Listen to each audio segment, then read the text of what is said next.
राम तुम्हारो भजन मुख राम तुम्हारो ध्यान, राम तुम्हारो ध्यान राम तुम सिर पर राजो, आगे पीछे राम दसों दिस राम ही गाजो, राम चरणिक राम बिन मन माने नहीं आन, राम तुम्हारो आसो राम तुम्हारो ज्ञान।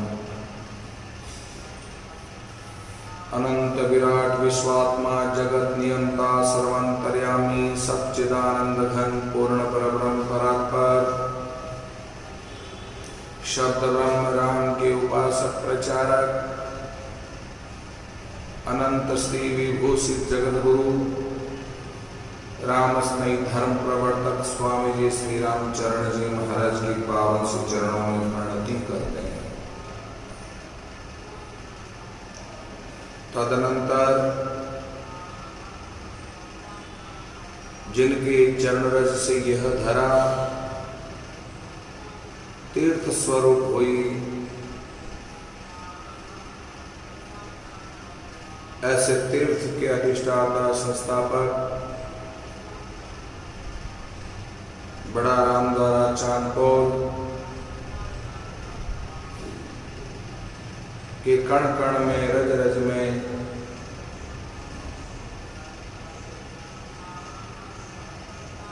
राम समाया हुआ है, ऐसे तपोनिष्ठ ब्रह्मनिष्ठ अध्यात्म अवतारी पुरुष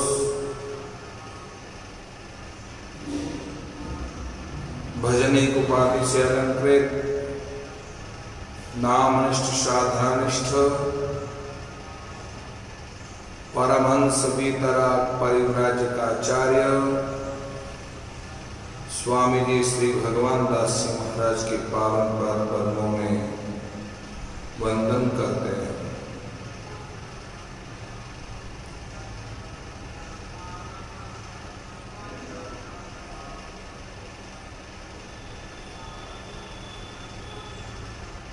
राम स्नेही टीवी एवं फेसबुक पर देखने व सुनने वाले भक्त भाविक जनों मुमुक्षु जनों, हे मेरे साधक जनों,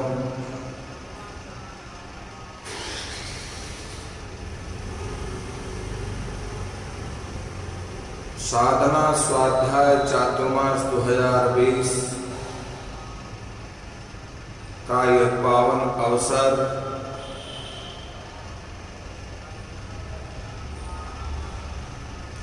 श्री महाराज के वाङ्मय स्वरूप वाणी जी के अंतर्गत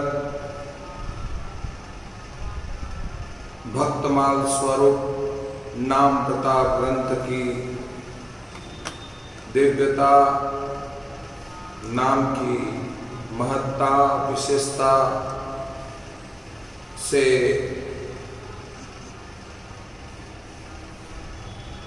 ओतप्रोत होकर जीवन को सार्थक करने की चेष्टा कर रहे हैं आप बोलो।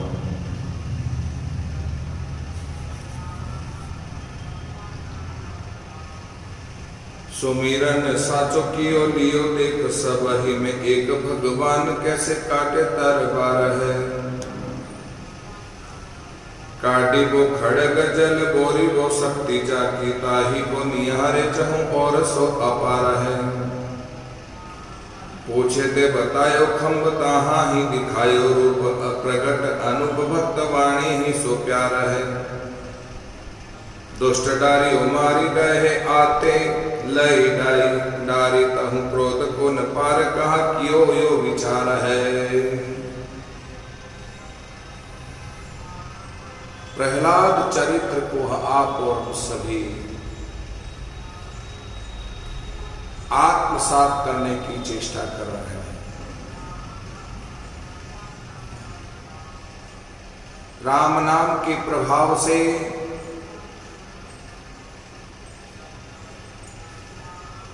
प्रहलाद की भक्ति अखंड और अभय और अमर हो गई। साधकों राम राम प्रहलाद पुकार्यो ताको बहुत पचहार्यो,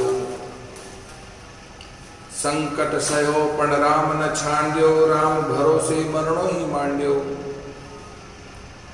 अग्नि धार पर्वत सुराख्यो, सिंह सर्प गज परहर नाख्यो। अंधकूप में राम बचायो, जन को जस हरिचर दिखलायो। कोप्यो असुर खड़ग लियो कर में, जिनके हित प्रगट्यो हरि खंभ में।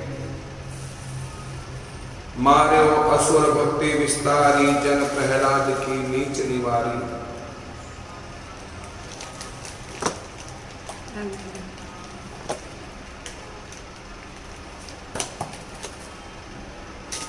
भगवान की भक्ति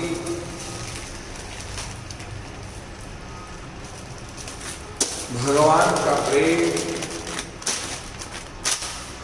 भगवान का भाव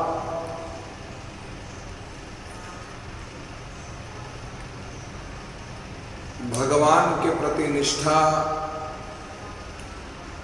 भगवान के प्रति प्रेम,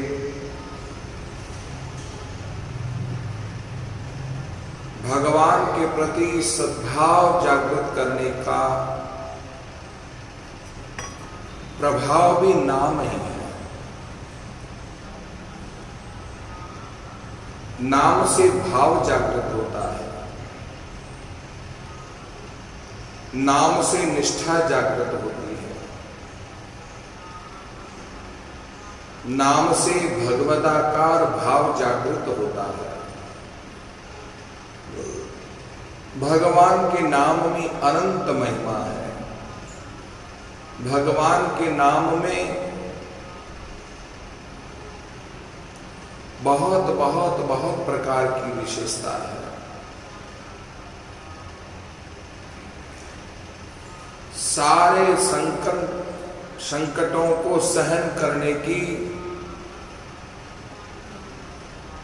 क्षमता भी नाम का प्रभाव है।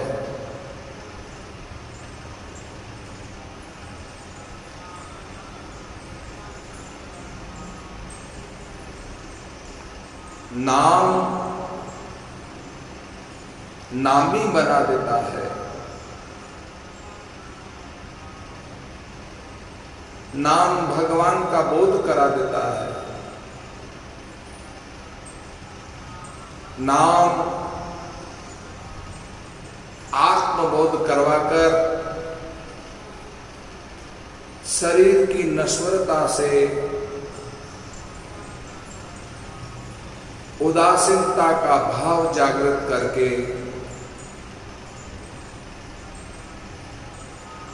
नाम से प्रेम करवा देता है, ताकि नामी से एकाकार हो जाए।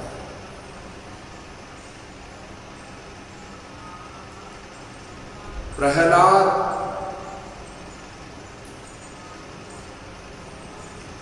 मां कयादु के उदर में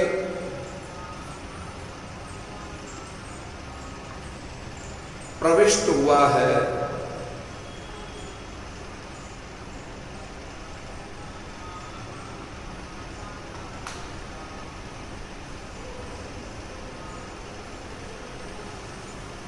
सनकादि मुनियों का श्राप के साथ में वरदान भी साथ है। हे जय विजयों, तुमने संतों का तिरस्कार करके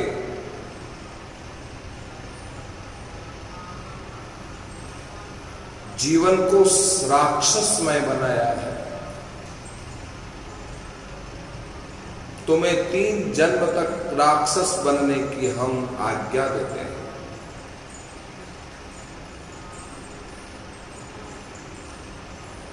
तुम राक्षस तो बनोगे, भक्तों को कष्ट तो दोगे, भक्तों से बहुत लड़ोगे, झगड़ोगे, अपनी दुष्टता के प्रभाव से, अपनी आतंकिता के प्रभाव से भक्तों के अंदर क्षोभ पैदा करोगे।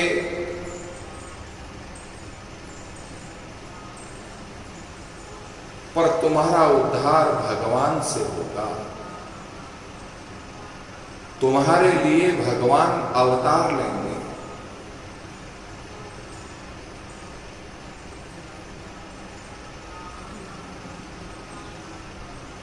पति पत्नी का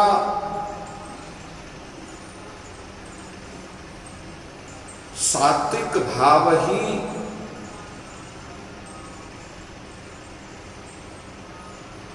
नाम कृपा ही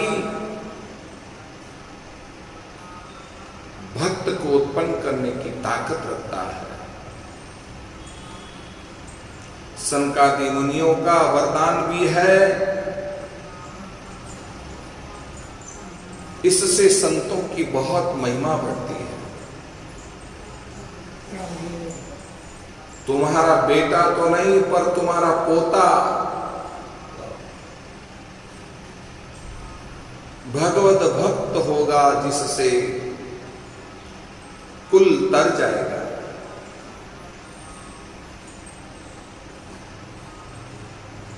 जिस कुल में भक्त का अवतार हो, भगवान से बढ़कर के भी भक्तिमय भाव से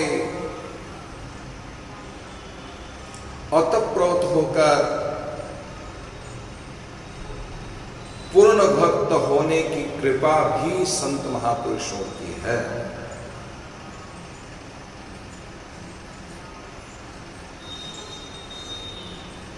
हिरण्यकश्यपु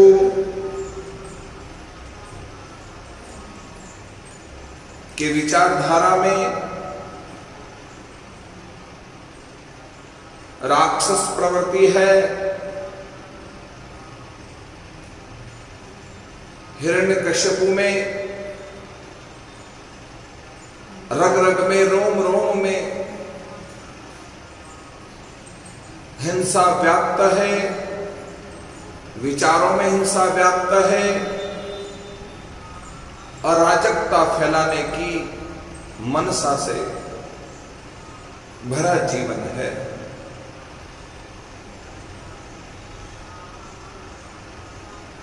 साधकों,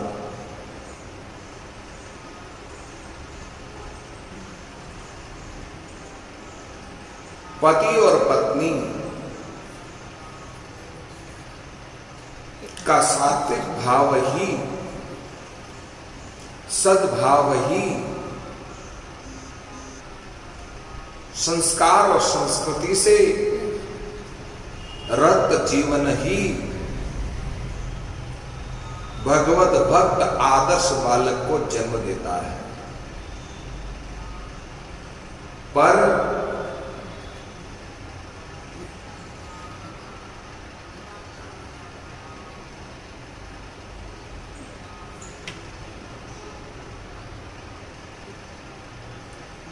कश्यप और अदिति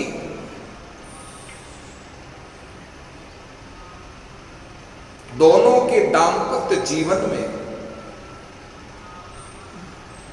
एक रसता है, सरसता है, सामंजस्यता है।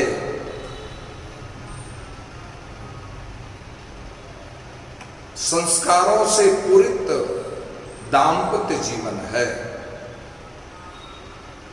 जिसका प्रमाण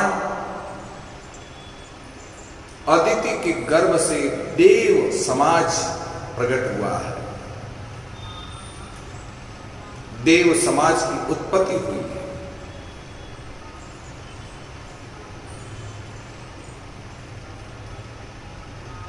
दूसरी तरफ कश्यप और दीति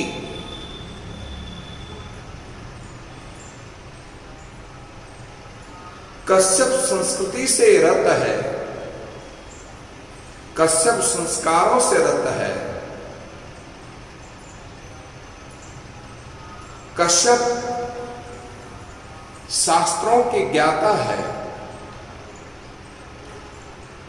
कश्यप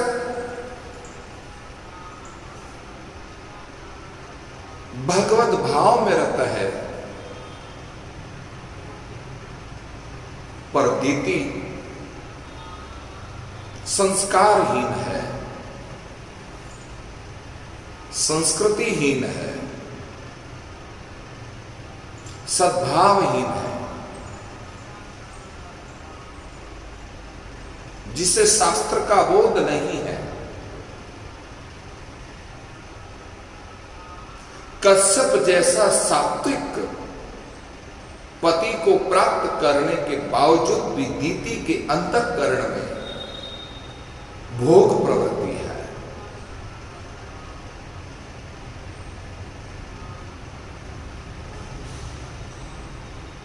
कश्यप के सदाचार भाव से दीति के अंतःकरण में दुराचार की भावना विशेष है।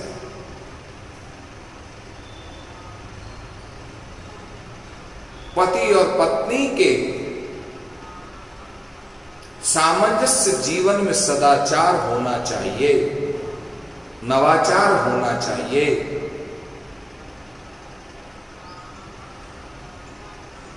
तभी गृहस्थ महान बनता है। गृहस्थ जीवन सर्वोपरि बन करके आदर्श कहलाता है।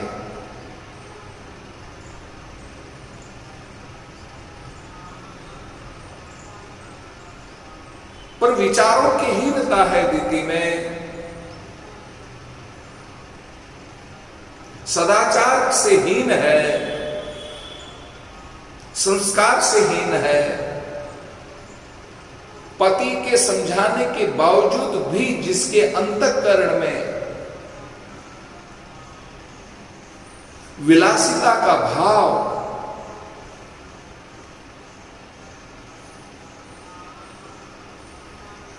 निहित है।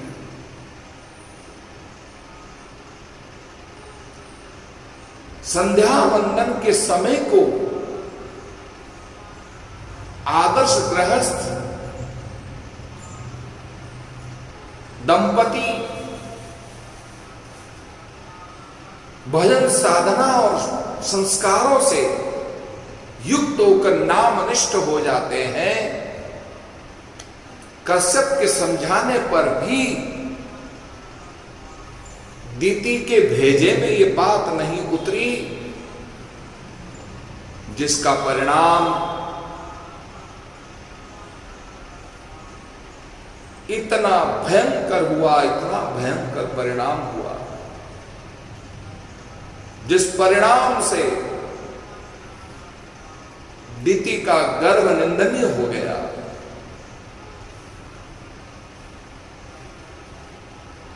दीति से होने वाली संतान राक्षस प्रवृत्ति वाली संतान उत्पन्न हो गई। साधकों,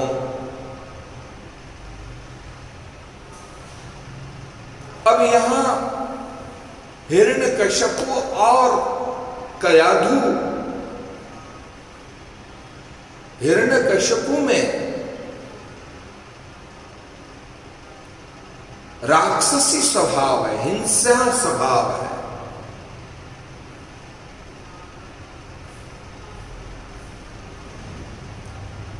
अराजक स्वभाव है।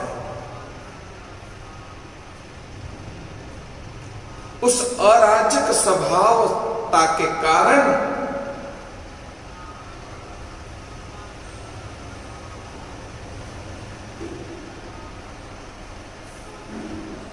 पर दोनों पति और पत्नी के जीवन में पत्नी का पलड़ा भारी है संस्कारों के कारण, शास्त्र ज्ञान के कारण, सनकादि मुनियों के आशीर्वाद के कारण संत की बात कभी मिथ्या नहीं होती है कि तुम्हारा पोता भगवत भक्त होगा। इसलिए कयाधु को देवी तुल्य माना गया है। संस्कारों में रत होकर के नामनिष्ठ है, पति से छिप करके भगवान नाम का आश्रय लेती है, कहीं पति को मालूम न पड़ जाए, पति की अनुपस्थिति में भगवत कार्य में संलग्न होती है, पति की अनुपस्थिति में व्रत तप जप यम नियम सम दम संयम आदि का पालन करती है।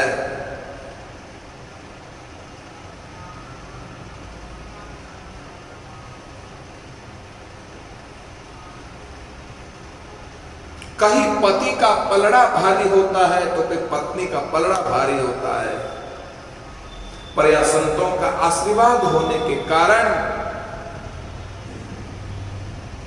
देवमयी कयादू के सद्विचारों के भाव से, सद्वृत्ति के भाव से, सद्भाव के स्वभाव से, दैविक संपदा के गुणों से संपन्नता के कारण भले ही हिरण्यकश्यपु राक्षस प्रवृत्ति का है, शत्रु भाव के रूप में ही सही, पक्षी के द्वारा नारायण नाम के प्रभाव से शत्रु भाव के कारण ही सही, पर भगवान का नाम मुख से निकला, नारायण नारायण नारायण नारायण नारायण नारायण नारायण नाम निकला। उस नारायण नाम के प्रभाव से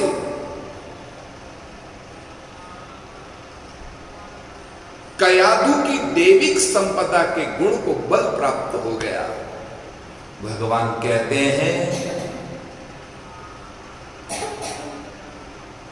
चाहे तो मुझे प्रेम से भजो, चाहे खींच से भजो, चाहे रीझ से भजो, चाहे क्रोध से भजो, चाहे अक्रोध से भजो, किसी भी रूप में किसी भी प्रकार से तुम मेरा भजन करो, बस बात यही है। तुम भाव से मेरे को भजते हो तो अच्छी बात है, पर क्रोध से भी भजा गया, शत्रु भाव से भी भजा गया, मेरा वही सद्गति प्राप्त करने का भाव जागृत होगा, जैसा कि पूतना को, क्योंकि ये भगवान की वात्सल्यता है।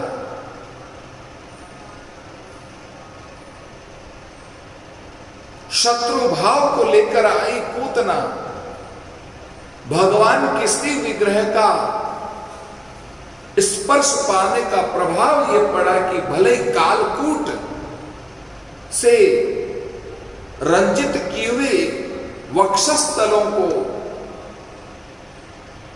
भगवान के मुख में पधरा दिया, पर पूतना के शत्रु भाव के कारण ही सही, पर भगवान ने सद्गति प्रदान किया। भगवान का स्वभाव बड़ा विचित्र है। पूतना जैसी का भी उद्धार वो कर सकते हैं, गणिका जैसी स्त्री का भी उद्धार कर सकते हैं। जितने जितने राक्षस कुल में राक्षस प्रवृत्ति के रूप में, हिंसक आतंकवादी के रूप में जन्म लेने वाले उन आतताइयों का भी उद्धार करके भगवान सदैव सबका कल्याण करते हैं।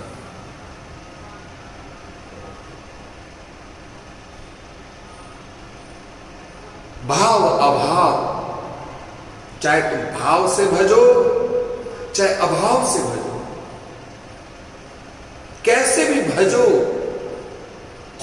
तुम्हारे अंदर चाहे रीझने का स्वभाव प्रहलाद की तरह जागृत हो जाए, चाहे हिरण्यकशिपु की तरह खीज होने का स्वभाव जागृत हो जाए, पर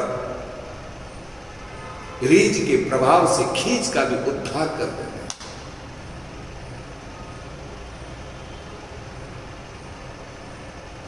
कितनी विचित्रता है।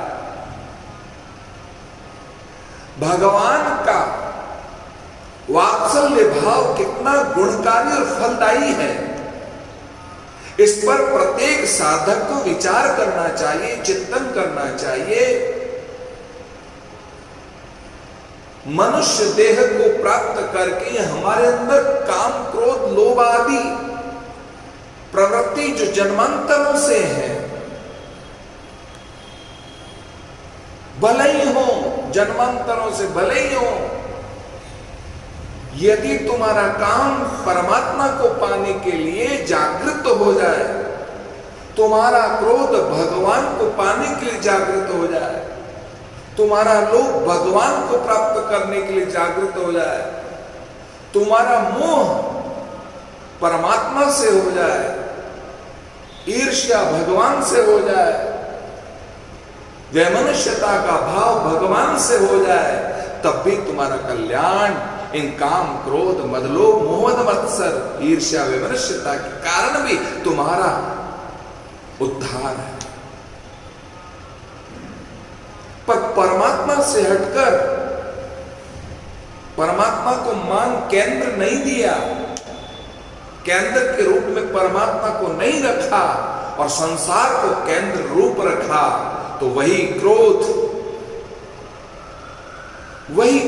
तुम्हारा पतन का कारण हो सकता है।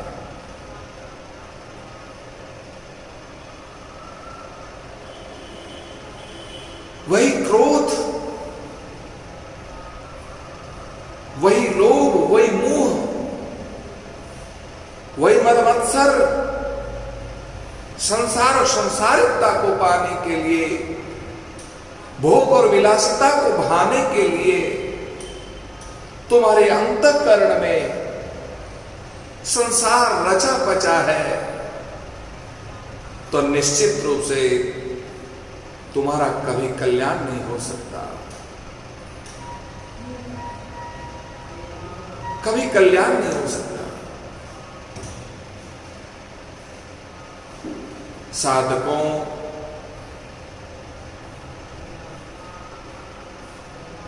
बहुत विचार करो, चिंतन करो, भगवान किसे मुक्ति देता है, भगवान का वात्सल्य स्वभाव, भगवान का मुक्ति स्वभाव, भगवान का सद्गति स्वभाव कभी भी अंतर नहीं करता है। यही तो विशेषता है। बछड़े को जन्म देने वाली गौ माता वात्सल्यता से भर करके उसकी गंदगी को हरण कर लेती है, साफ सुथरा बना देती है।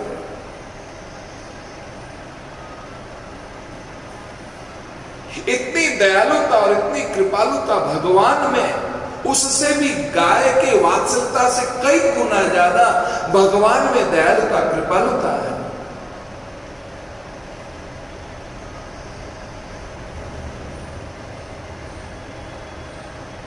जब वे राक्षसों का उद्धार कर सकते हैं, तो आप और हम जाने अनजाने में नाम से प्रेम करने वाले, सदगुरु की कृपा को प्राप्त करने वाले, सदगुरु की सत्संग को प्राप्त करने वाले, स्वाध्याय करने वाले, साधना करने वाले, चिंतन करने वाले, भगवान से तनिक भी प्रेम करने वाले हम जो लोग हैं, हमारा उद्धार क्यों नहीं होगा? क्यों नहीं होगा? अवश्य में होगा।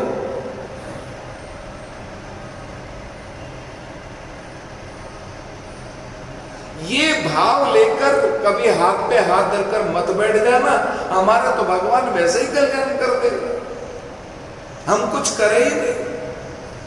भगवान को पाने के लिए कभी जप ही न करें, भगवान की भक्ति ही न करें, हाथ पे हाथ धरकर बैठे रहोगे, तुम्हारे सामने परोसी हुई थाली भली पड़ी है, पर तुम हाथ पे हाथ धरकर बैठे रहोगे तो तुम्हारी क्षुधा कभी शांत नहीं हो सकती।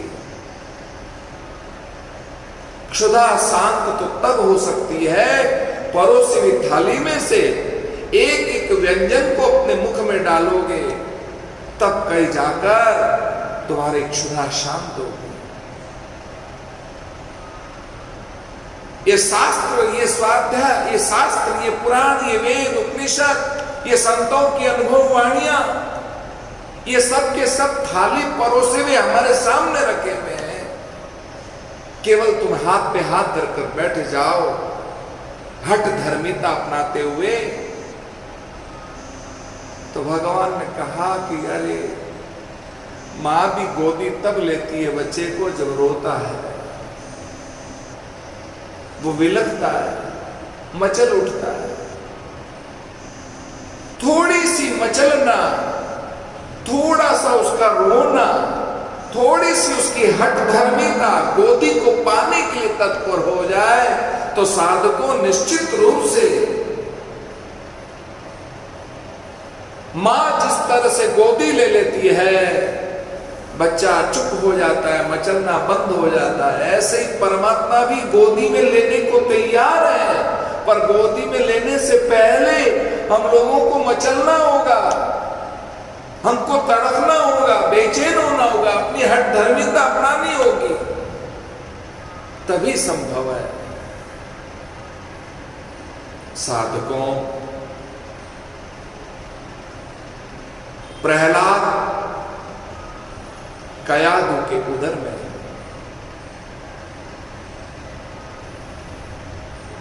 राक्षस कुल का बीज कयादु के उदर में प्रवेश कर गया। इंद्र देवता घबरा गए।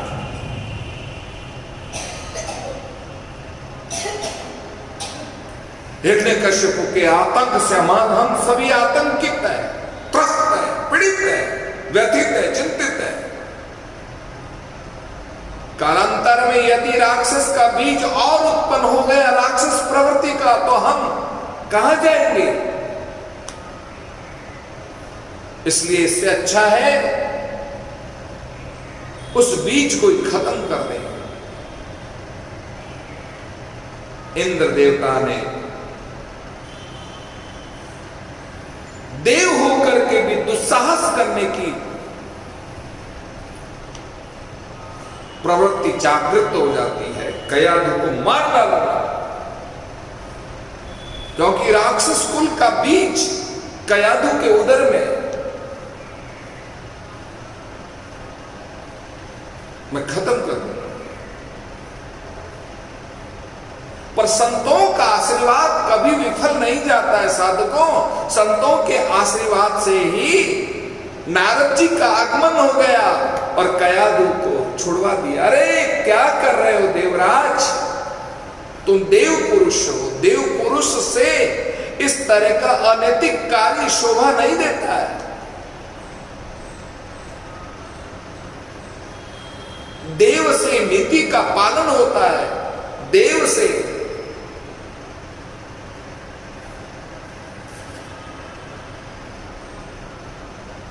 अनीति पैदा नहीं होनी चाहिए। जो देव पुरुष है उससे हमेशा हमेशा हर व्यक्ति ये सोच रखता है कि देव पुरुष है, इस देव पुरुष से तो हमेशा भला ही होगा। इतना विश्वास जरूर बैठ जाता है कि देव पुरुष कभी अनैतिक जीवन यापन नहीं कर सकते, अनीति को कभी स्थान नहीं दे सकते। देव पुरुष कभी भी जो है वे गलत को स्थान नहीं देते। देव पुरुष कभी भी क्रोध को जन्म नहीं देते। देव पुरुष कभी भी जो है लोभ को, कामनाओं को कभी स्थान नहीं देते, क्योंकि वो देव पुरुष है। देवहीन दैत्य व्यक्ति से कुछ भी संभव है, कुछ भी संभव है, क्योंकि है वो दैत्य। तुम्हारे परिवार का या समाज का या मोहल्ले का कोई दैत्य स्वभाव का व्यक्ति हो तो उससे तुम क्या उम्मीद रख सकते हो? क्या उम्मीद रख सकते हो? तुम यही उम्मीद रख सकते हो कि वो देखती है, बाप रे डर लगता है, अभी चिल्ला उठेगा, इससे माथापच्ची कौन करे, इससे दूर रहे तो ज्यादा अच्छा है, इसे टाल ले अच्छा है, रास्ता बदल दे तो अच्छा है, सामने ही ना हो उसका मुखड़ा हमारे सामने, हम इससे वंचित हो जाए तो ज्यादा अच्छा। पर देव समाज स्वभाव वाला व्यक्ति यदि तुम्हारे सामने से निकले तब तुम में कोई डर नहीं, क्योंकि ये देव है। इतनी उम्मीदें, इतना विश्वास तुम्हारे अंतःकरण में जमा हुआ है। हिरण्यकश्यपु से कुछ भी आपको संभव है, ये कुछ भी गड़बड़ कर सकता है। हिरण्यकश्यपु कभी भी किसी का ह्रास कर सकता है। हिरण्यकश्यपु कुछ भी कर सकता है साधकों। इसलिए नारद जी जैसे संत, नारद जी जैसे संतत्व ने देवराज इंद्र से कहा, इंद्र तुम देवराज हो, तुमसे शोभा नहीं देता, किसी को मारना ये तुम्हारी शोभा नहीं देता, तुम क्योंकि तुम देवराज हो, छोड़ो इसे। अरे जैसा बाप वैसा बेटा होगा, जरूरी नहीं है। नारद जी ने कहा ये जरूरी नहीं है कि जैसा बाप हो वैसा बेटा हो। ऐसा भी तो हो सकता है कि जैसी मां वैसा बेटा। मां के गुणों का पलड़ा भारी है, मां के संस्कारों का पलड़ा भारी है, मां के वात्सल्य का पलड़ा भारी है, मां की देव संस्कृति का पलड़ा भारी है, मां के संस्कारों का पलड़ा भारी है। और पलड़ा भारी होने के कारण नारद जी उसे छुड़वा कर अपने आश्रम में ले जाते हैं। कितना भाग्यशाली जीव है, एक संत के आश्रय ग्रहण करके, आश्रय दाता के श्री चरणों में रह करके वेद पुराण उपनिषदों का स्वाध्याय करने का सौभाग्य प्राप्त हो रहा है।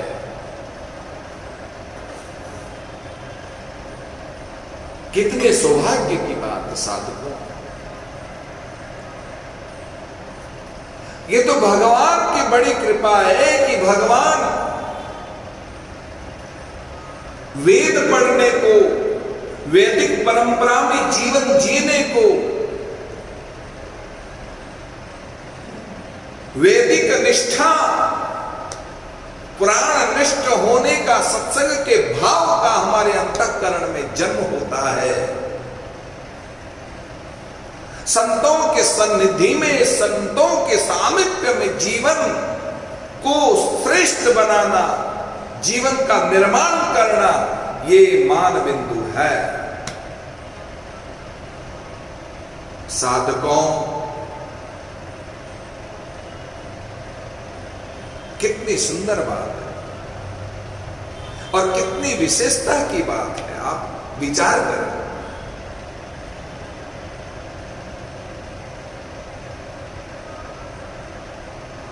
कयाधु नारद जी के आशीर्वाद से, नारद जी के गुणानुवाद से, नारद जी के सत्संग से, नारद जी के संसर्ग से एक साथ दो जीवों का भला हो रहा है। गर्भस्थ शिशु,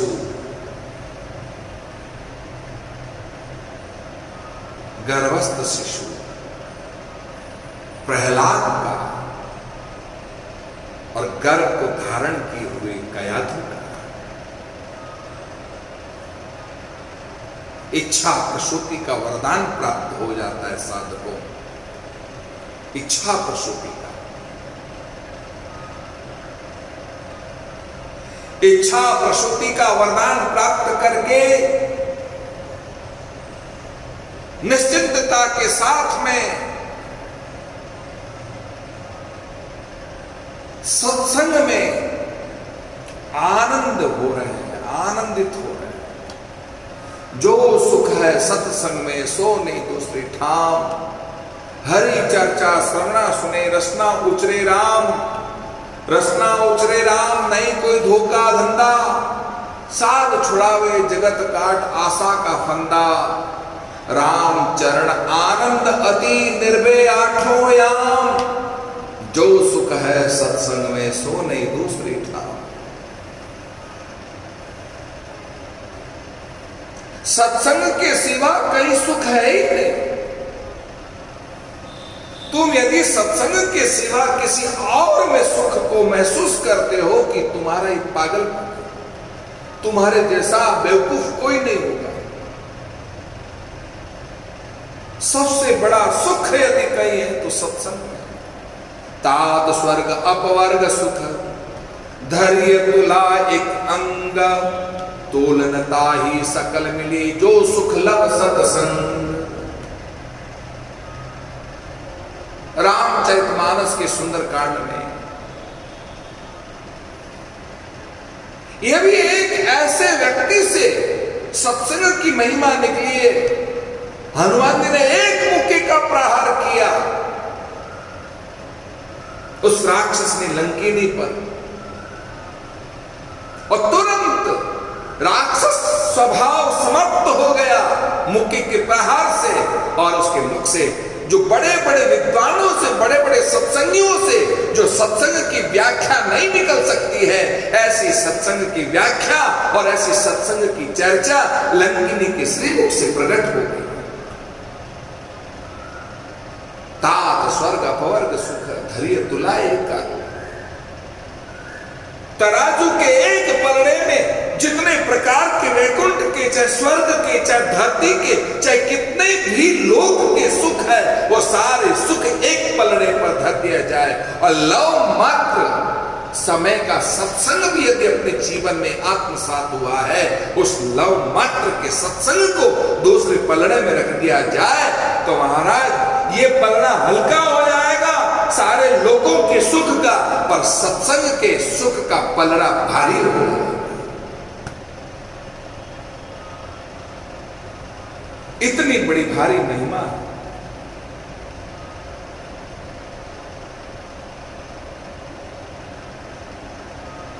संत जहां प्रगट भय सोई तीर्थ था। सत्संगति शीतल करे तीन ताप हर ले, राम चरण ये संत जन अमृत बरसे में।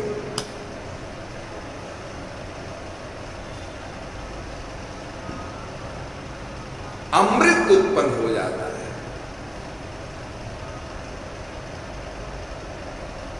जिस सत्संग को सेवन करने से अमृत तत्व की प्राप्ति हो जाती है, जिस सत्संग को प्राप्त करने पर त्रिताप से मुक्ति मिल जाती है, देहिक देविक और भौतिक तापा से मुक्ति मिल जाती है, चिलचिलाती धूप से छटपटाते हुए, तड़पते हुए, झुलसाने वाली लू से आक्रांत होकर के यदि एसी की शरण में या कूलर की शरण में चले जाओगे तो निश्चित रूप से झुलसाने वाली गर्मी से निजात मुक्ति पाते हुए सुख महसूस करोगे कि वाह आनंद आ गया, वरना ये सूर्य नारायण की तप्तती से हम त्रस्त हो गए।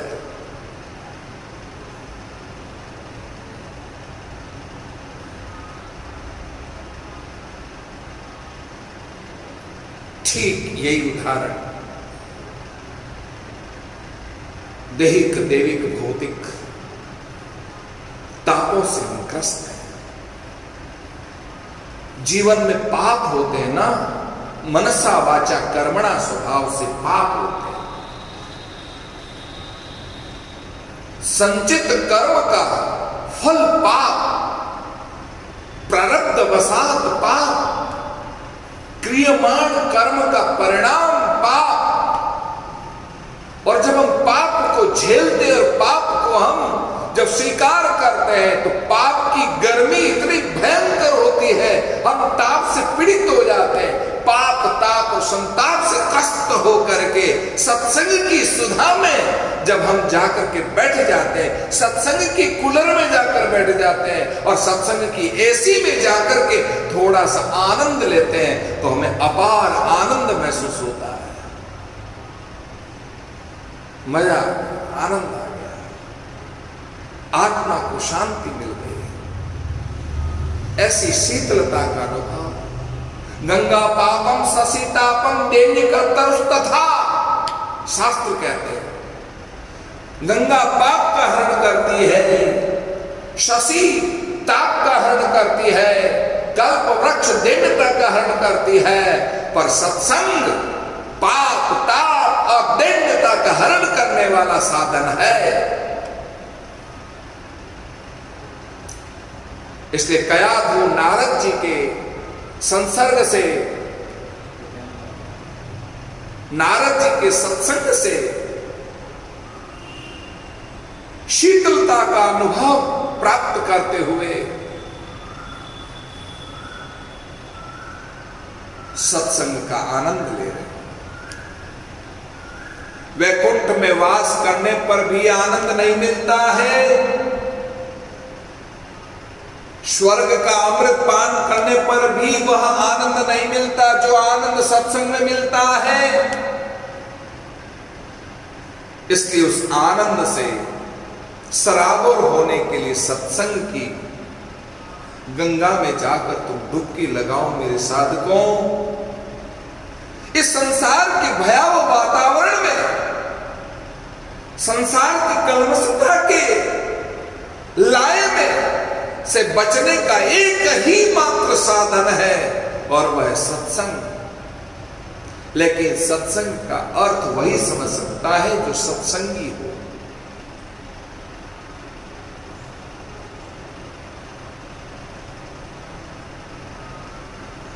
जिस तरह से मणि की कीमत जोहरी ही समझ सकता है कि मणि की कीमत कितनी है, और साधारण व्यक्ति तो कांच के टुकड़े के समान उसे फेंक देता है।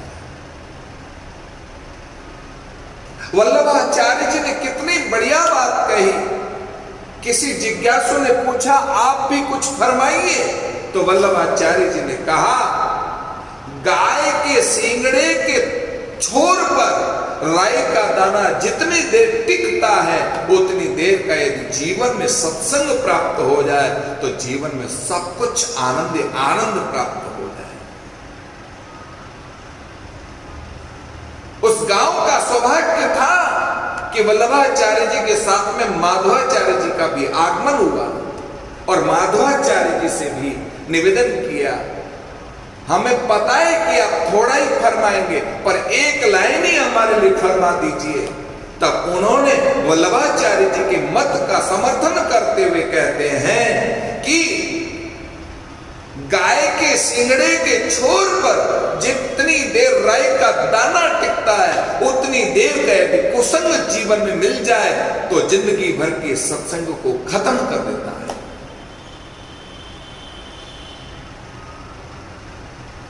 क्या बात है, एक क्षण का भी सत्संग व्यक्ति का उद्धार हो जाता है और एक क्षण का कुसंग जीवन भर की सत्संग की कमाई को खत्म कर देता है।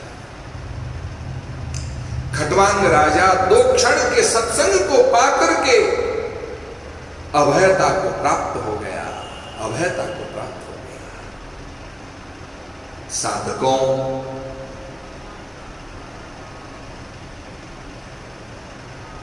प्रहलाद गर्भस्थ शिशु के रूप में मां के गर्भ में बैठकर नारद जी के वेद पुराणों को आत्मसात कर रहा है, सत्संग सुन रहा है। कयादु खूब आनंद ले रही है और इधर हिरण्यकश्यपु अपने तप में संलग्न है।